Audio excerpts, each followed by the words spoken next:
Les spéciales de l'info sur Sensation.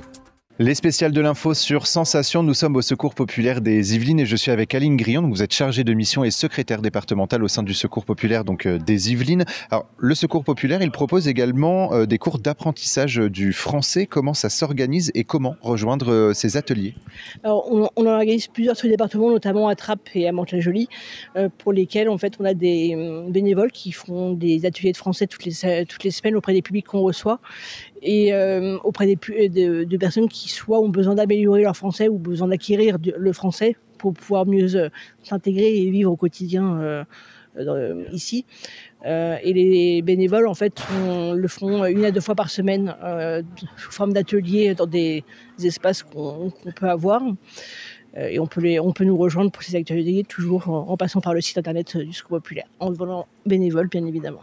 Donc c'est finalement une réelle volonté d'insertion à travers l'apprentissage du français? En fait, les familles ont besoin réellement de pouvoir s'exprimer, de pouvoir se faire comprendre.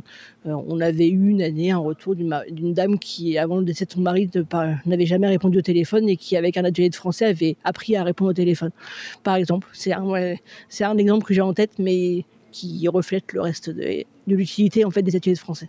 Vous vous tournez également vers l'aide au logement ponctuellement. Peut-on vous solliciter justement pour une aide au logement sans être accompagné par l'aide alimentaire par exemple? Et pourquoi l'aide au logement? Alors, on le fait de manière assez marginale au niveau des Yvelines. Quand par exemple une famille se retrouve à la rue pour un hébergement en hôtel, mais de manière assez marginale, c'est 1 ou 2 fois, 1 ou 2 nuits, le temps de trouver une autre solution.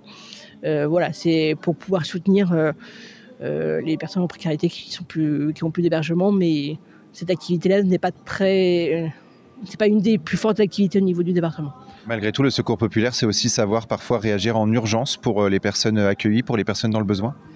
On essaie toujours effectivement de réagir dans les urgences, que ce soit sur le département des Yvelines ou même dans les projets à l'étranger.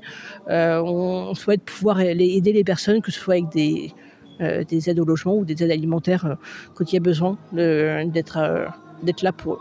Merci beaucoup Aline Grillon d'avoir répondu à nos questions. On peut retrouver plus d'informations sur votre site secourspopulaire.fr/78 pour être plus spécifiquement dans les Yvelines. Et nous, on se retrouve très vite sur Sensation pour d'autres thématiques.